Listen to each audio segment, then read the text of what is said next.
Formula One teams are terrified of the FIA's aerodynamic testing limits. If an aerodynamicist runs a wind tunnel for just one single minute over their legal allocation, the team faces millions in fines and grid penalties. The rule is brutal. The faster your car is on track, the less testing time you get. For years, everyone in the paddock thought this system was unbreakable. Top teams rationed their development hours. They believed the midfield was permanently locked out of unlimited research because no one could afford to cheat the system. They were completely wrong. Look closely at the Haas F1 team. They just doubled their aerodynamic testing capacity overnight. The brilliant wind tunnel loophole Toyota just exploited at Haas is real, and the FIA can't stop it. If you want the raw, unfiltered truth behind the paddock doors before anyone else, hit that subscribe button right now, because this internal war is changing by the minute. When Toyota Gazoo Racing signed their massive partnership with Haas, the rest of the grid assumed it was just a standard financial lifeline. They expected a few stickers on the side pods and maybe a minor simulator upgrade. They completely missed the real threat. Toyota isn't just injecting cash into the American team. They are actively weaponizing one of the biggest loopholes in modern motorsport history. They found a massive blind spot in the external consultancy regulations. Right now, Toyota is running F1-level aerodynamic development completely off the books. How? By hiding Haas floor designs inside their own commercial sports car and World Endurance Championship projects. They are gathering Formula One aero data without technically testing a Formula One car. That data is flowing straight back to the Haas garage in Banbury.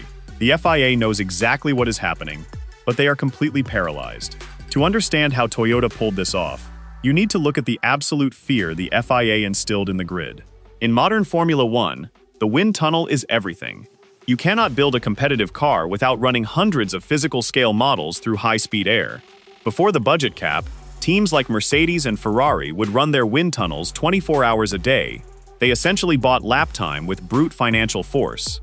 To stop this, the FIA introduced the Aerodynamic Testing Restrictions, or ATR. The ATR is a sliding scale designed to punish success. If you win the Constructors' Championship, you receive the lowest allocation of wind tunnel hours and computational fluid dynamics runs. If you finish dead last, you get the most. The FIA enforces this limit with ruthless precision. Every single run is logged, time-stamped, and audited. If a team's aerodynamicist turns the fan on for just a few extra minutes, the governing body slams them hard. The entire grid is terrified of a breach. Teams meticulously plan upgrades months in advance just to avoid wasting a single run. This created a grid-wide gridlock.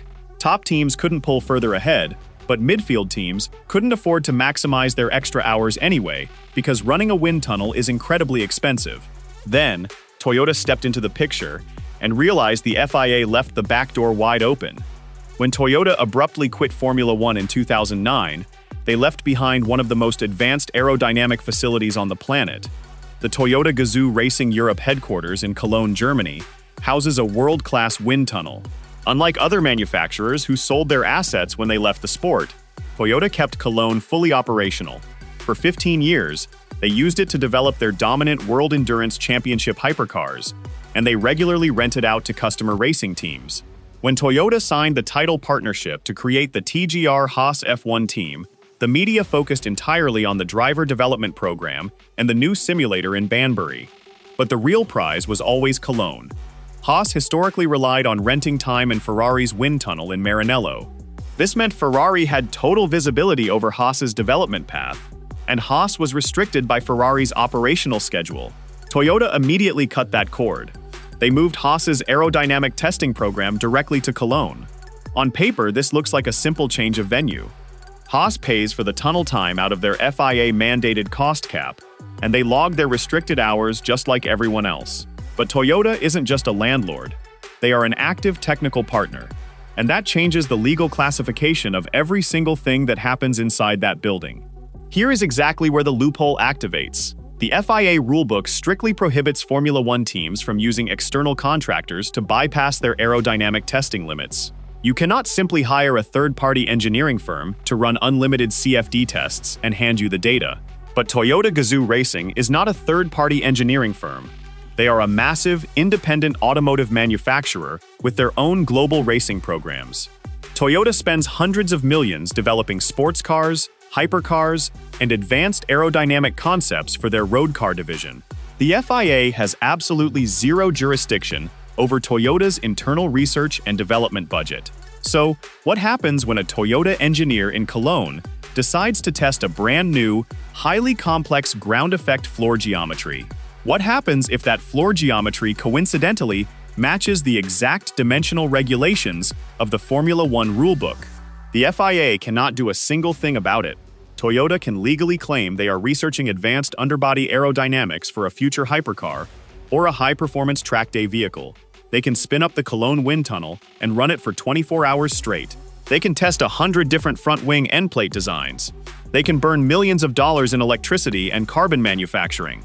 Because the testing is officially logged under Toyota's commercial R&D budget, it does not count toward the Haas F1 Team's ATR limit. It does not trigger the FIA cost cap. It exists completely off the books. To grasp how devastating this is, you have to understand the mechanics of a modern ground effect car. An F1 car generates over 60% of its downforce from the underbody floor. The tunnels create a massive low-pressure zone that sucks the chassis into the asphalt. But if the ride height drops by even a single millimeter too far, the airflow detaches, the downforce instantly vanishes, and the car violently bounces. Curing this stalling phenomenon requires thousands of hours of intense computational fluid dynamics and endless physical wind tunnel runs. For a team constrained by the budget cap, curing an aerodynamic stall can eat up their entire development allowance for the year. By outsourcing this exact problem to Toyota, Haas avoids the financial death spiral entirely. Running the tests is one thing, but how does the data actually get to the Haas Formula One car without triggering an FIA audit? It happens through the personnel pipeline. The core of the TGR Haas partnership is based on human resource development. Toyota has legally embedded dozens of their own Gazoo Racing engineers, aerodynamicists, and mechanics directly into the Haas trackside operation. The stated goal is for these Toyota employees to learn the intense operational workflows of Formula One. But these engineers are a two-way bridge. When Haas runs the physical car on a Grand Prix weekend, the embedded Toyota engineers analyze the real-world telemetry. They look at the tire degradation. They measure the exact aerodynamic stalling points of the chassis. Those engineers then return to their desks. They communicate with the Toyota factory in Cologne. The Cologne facility takes that real-world F1 data and uses it to calibrate their commercial sports car wind tunnel tests. Toyota runs unlimited testing to find the optimal aerodynamic solution. Once the solution is found, the embedded Toyota engineers simply suggest a new design direction to the Haas technical leadership. Haas then officially uses a tiny fraction of their legal FIA wind tunnel allocation to rapidly validate a design that Toyota has already perfected in the shadows. Think about how devastating this is for the competition. While rival teams are agonizing over single-digit percentage tweaks to their underfloor vortex structures, Haas receives pre-solved aerodynamic equations. Haas doesn't waste time testing failed concepts.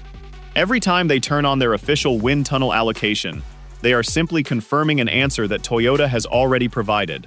They are achieving a 100% success rate on their upgrades, because the trial and error process is being secretly funded by a Japanese automotive giant.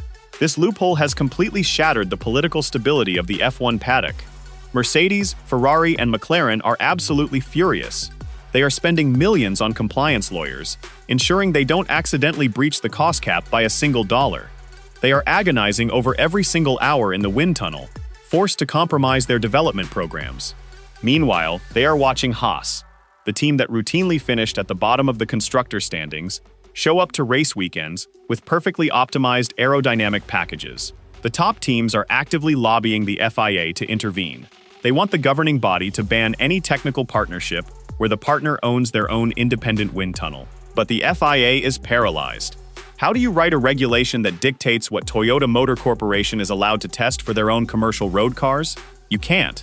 The FIA is a sporting body. They do not have the legal authority to audit the research and development division of one of the largest automotive manufacturers on the planet. Unless they can find an explicit email proving Toyota handed Haas a completed F1 CAD file for free, they have absolutely no proof of collusion. Toyota has engineered the perfect legal shield. They didn't break the aerodynamic testing restrictions. They simply outsourced them to a corporate entity that the FIA cannot touch. This means the entire concept of the FIA cost cap is fundamentally broken. The cap was designed to level the playing field by limiting physical spending within the walls of an F1 factory, but it never accounted for a corporate ghost program operating entirely outside the sport's jurisdiction. If Toyota builds a high-performance sports car suspension component that perfectly mirrors F1 load paths, and their embedded tracksiders suddenly bring that conceptual knowledge into the Haas briefing rooms, no physical intellectual property has changed hands. It's pure, legal human expertise. Gene Haas didn't just secure a sponsor, he secured unlimited, unregulated development data, and the rest of the grid is powerless to shut it down. Aston Martin just spent hundreds of millions building their own state-of-the-art wind tunnel at Silverstone just to escape Mercedes' shadow. McLaren heavily invested in their own new infrastructure. These teams played by the financial rules, sinking massive capital into physical assets that are now heavily regulated by the FIA. And then Gene Haas simply shakes hands with Akio Toyoda and bypasses all of that capital expenditure in one stroke. The entire foundation of the Formula One cost cap relies on the belief that the FIA can see everything. The governing body assumes that if a team is developing a car, the paper trail will eventually show up in an audit. Toyota Gazoo Racing completely destroyed that assumption. They realized that the FIA's jurisdiction stops the exact second you step outside the Formula One paddock. By utilizing their massive Cologne facility and hiding F1-specific aerodynamic development inside commercial sports car projects, they have given Haas a massive, completely legal advantage. While the heavyweights of the sport are forced to ration their wind tunnel hours and beg the FIA for extra testing allowances, Toyota is running the fan in Germany on a permanent loop. They have turned the smallest team on the grid into an aerodynamic powerhouse without triggering a single sporting penalty. The power dynamic is shifting rapidly, and the traditional grid structure is melting away under the weight of corporate legal engineering. Pay close attention to the Haas garage. The new floor upgrades they are bolting onto the car didn't come from a restricted F1 development cycle.